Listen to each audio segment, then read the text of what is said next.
उन्हाळ्यामध्ये आज भाजीला काय बनवू हा प्रश्न प्रत्येकालाच पडतो. त्यातले त्यात मसाल्याचे पदार्थ तर नकोच वाटता. म्हणूनच तर मी आज तुमच्यासोबत अशी एक सात्विक थाळीची रेसिपी शेअर करते, जी बनवायला अतिशय सोपी आहे, पचनास हलकी आहे, शरीराला थंडावाही देईल आणि घरातील प्रत्येक व्यक्ती खाऊ शकतील. अगदी आजारी व्यक्ती असू द्यात किंवा म्हातारी व्यक्ती. चला तर मग लगेच रेसिपीला सुरुवात करूया. सात्विक थाळीमध्ये वरण भाताचा समावेश हा असतोच, पण उन्हाळ्यामध्ये बऱ्याच जणांना डाळीचे पदार्थ खाल्ले की ॲसिडिटी होते.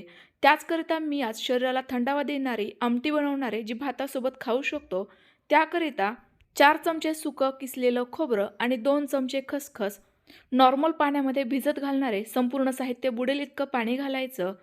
सुक्या खोबऱ्याऐवजी तुम्ही ओल्या नारळाचा चवही वापरू शकता. आता हे आपल्याला कमीत कमी 2 तास तरी भिजवायचे, त्यामुळे सकाळी उठल्याबरोबर हे काम करा. आता आपण भाजीची तयारी करूयात.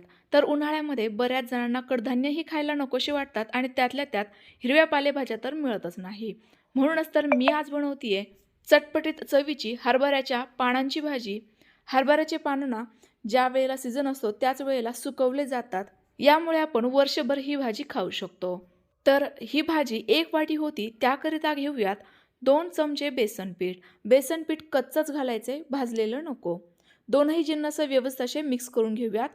अशी पद्धत वापरल्यामुळे आपल्या भाजीला छान असा एकजीवपणा येतो आणि त्याचसोबत बेसन पिठाच्या देखील गाठी होणार नाहीत. आता आपण वाटणाची तयारी करतोय.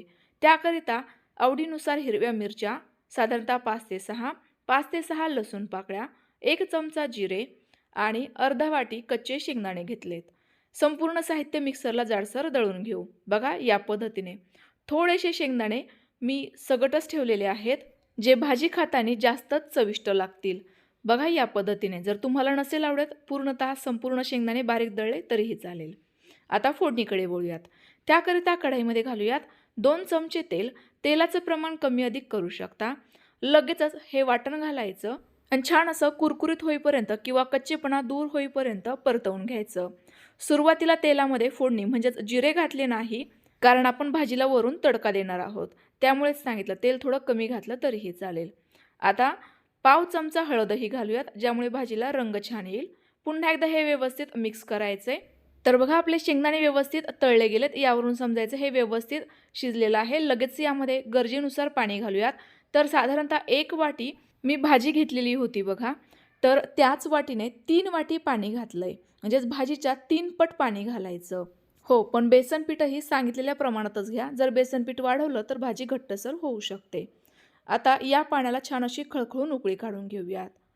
तर बघा आपल्या भाजीला मस्त अशी खळखळून उकळी आली आहे. आता चवीनुसार मीठ आणि थोडंसं आमसूल घालू. आमसुलामुळे मस्त अशी चटपटीत टेस्ट येते.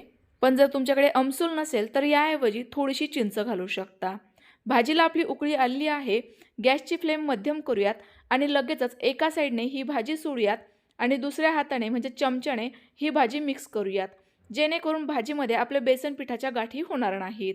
तसं तर आपण बेसन पीठ भाजीला चोळून घेतलेलं असल्यामुळे शक्यतो गाठी होत नाही, पण तरी देखील तुम्ही हीच मेथड वापरा, जेणेकरून तुम्ही पहिल्यांदा जर ही भाजी बनवत असाल तरी देखील अजिबात चुकणार नाही. पटापट हे व्यवस्थित मिक्स करून घ्यायचे. तर बघा साधारणतः इतकी ही पातळ भाजी आहे. शिजल्यानंतर ही अजून घट्टसर होईल. यामध्ये आपण बेसन पीठ फारच कमी प्रमाणात घातलेलं आहे, त्यामुळे भाजी शिजायला काही जास्त वेळ लागणार नाहीये. म्हणून आता मी भाजीवर अर्धवट झाकण ठेवलंय. गॅसची फ्लेम एकदम कमी ठेवते. भाजीला एका साईडला उकळी येते तोपर्यंत आपण फोडणीची तयारी करूयात. त्याकरिता तडका पॅनमध्ये 1 चमचा तेल घातलं. तेल गरम झालं की लगेचच पाव चमचा हिंग आणि थोडासा ठेचलेला लसूण घालायचा. लसणासोबतच तुम्ही थोडेसे जिरे देखील घालू शकता आवडत असेल तर, पण जिरे आपण वाटणात देखील घातलेले होते. गरमागरम तडका म्हणजेच फोडणी लगेच या भाजीवर घालायची आणि हे झाकण पूर्णतः कव्हर करायचं, जेणेकरून लसणाचा जो फ्लेवर आहे ना तो भाजीतच मुरेल. पुन्हा एकदा 2 मिनिटाकरिता भाजी शिजवून घेतली झाकण ठेवून. आता आपली या ठिकाणी भाजी अगदी काही मिनिटांमध्येच तयार झाली आहे. जबरदस्त दिसतीये, रंग देखील परफेक्ट आलाय आणि कन्सिस्टन्सी देखील योग्यच आहे भाकरीसोबत खाण्याजोगती. गॅस बंद करूयात आणि ही जरा वेळाकरिता साईडला ठेवूयात. तर बघा एवढ्या वेळामध्ये आपलं खोबरं देखील बघा ओल्या खोबऱ्याप्रमाणेच भिजलं गेलंय. खसखस देखील छान अशी फुलली जाते. यामुळे ती मिक्सरला देखील व्यवस्थित बारीक दळता येते. संपूर्ण साहित्य पाण्यासह लगेचच मिक्सरच्या भांड्यात घालूयात आणि त्याचसोबत आवडीनुसार थोड्याशा हिरव्या मिरच्या, 5 ते 6 लसूण पाकळ्या आणि 1 मूठ कोथिंबीर घालायची. यासोबत तुम्ही थोडीशी 1 ते 2 पुदिन्याची पाने देखील घालू शकता. संपूर्ण साहित्य मिक्सरला फिरवून घेऊ. आता आमटीची फोडणी तयार करूयात. त्याकरिता कढईमध्ये पुन्हा एकदा 1 ते 2 चमचे तेल घालूयात. तेलाचं प्रमाण कमीत कमी ठेवलं तरी देखील चालणार आहे. तेल गरम झालं की लगेच मोहरी घालायची. मोहरी छान अशी तडतडली जायला हवी. त्याच वेळेला घालूयात अर्धा चमचा जिरे. जिरे देखील छान असे फुलू द्यायचे. आता घालूयात एक मध्यम साईजचा उभा पातळ चिरलेला कांदा. कांद्याचं सेवन उन्हाळ्यामध्ये आवर्जून करायचं, कारण कांदा हा खूपच थंड असतो, यामुळे उष्णता होत नाही. पण जे कांदा लसूण खात नाही त्यांनी स्किप केला तरी देखील चालेल. थोडासा कढीपत्ता घातला. आता हे संपूर्ण साहित्य तेलामध्ये छान असा सॉफ्ट होईपर्यंत परतवून घेऊ. कांद्याला अगदी छान असा गुलाबीसर रंग यायला हवा, बघा या पद्धतीने. आता थोडेसे सुके मसाले, अर्धा चमचा धनापूड आणि पाव चमचा हळद. लगेचच यासोबत तयार करून घेतलेलं हे वाटण देखील घालायचे. वाटण बघा इतकं छान असं बारीक गुळगुळीत वाटलं जायला हवं, जेणेकरून आमटीला छान अशी एकसारखी कन्सिस्टन्सी येईल आणि चविष्ट देखील होईल. लगेचच हे वाटण घालूयात आणि छान असं तेल सुटेपर्यंत परतवून घेऊयात. या आमटीकरिता तुम्हाला तेल कमीत कमी वापरायला सांगितलं, कारण खोबरं आणि खसखस दोनही एक तेलबीज आहे, म्हणजे तेलकटच पदार्थ आहेत, त्यामुळे तेल जास्त वापरण्याची अजिबात गरज नाही आहे. तर बघा अशा पद्धतीने आपलं वाटण छान असं परतवून घेतलं, याचा रंग बदलला, यातील पूर्णतः पाणी आटलं की मगच यामध्ये गरजेनुसार पाणी घालायचं. खसखस खोबरं दोनही खूपच महाग असतं, त्यामुळे आपण ज्यामध्ये वाटण तयार केलं होतं ना, त्याच मिक्सरच्या भांड्यामध्ये पाणी घालायचं आणि हे व्यवस्थित घालायचं, जेणेकरून खसखस जर मिक्सरच्या भांड्याला चिकटली असेल तर ती व्यवस्थित साफ होईल. पुन्हा एकदा हे व्यवस्थित मिक्स करूयात, जेणेकरून वाटणाची यामध्ये गाठी राहणार नाही. चवीनुसार मीठही घालूयात. तर बघा अजिबात खडे मसाले किंवा काळं तिखट न वापरता आपली आमटी भाजी तयार झाली आहे. बऱ्याच जणांना उन्हाळ्यामध्ये लाल तिखट खाल्लं तरी देखील त्रास होतो, तर त्यांनी हिरव्या मिरचीचा जास्तीत जास्त वापर करायचा, ज्यामुळे अजिबात त्रास होणार नाही. या आमटीला छान अशी उकळी आली की मगच यामध्ये बारीक चिरलेली कोथिंबीर घालायची. आणि महत्त्वाचं म्हणजे आमटीला उकळी येत असताना गॅसची फ्लेम एकदम कमीच ठेवा. कमी आचेवर भाजी जेवढी तुम्ही छान शिजवताल तेवढी भाजी असो आमटी असो चविष्ट तयार होते. तयार झालेली आमटी लगेचच उतरवून साईडला ठेवू. आता आपण झटपट कैरीची कोशिंबीर बनवूयात. त्याकरिता एक कैरी सालीसह किसून घेतली, यामध्ये घालूयात. चवीनुसार, म्हणजेच कैरी किती आंबट आहे गोड आहे त्याच्यानुसार साखर साधारणतः 1.5 चमचा घातली, कारण ही तोतापुरी कैरी आहे. चवीनुसार मीठ आणि पाव चमचा हळदही घातली. तीनही जिन्नस व्यवस्थित मिक्स करूयात. ही कोशिंबीर फारच मस्त चटपटीत चवीची तयार होते, तुम्हाला नक्की आवडेल, त्यामुळे जरूर ट्राय करा. आता पुन्हा एकदा पॅनमध्ये 1 चमचा तेल कडकडीत गरम करून घेतलं. गॅस बंद करूयात आणि लगेच घालूयात अर्धा चमचा मोहरी, पाव चमचा जिरे. दोनही साहित्य छान असे तडतडले गेले फुलले की मगच घालूयात अगदी चिमूटभर हिंग.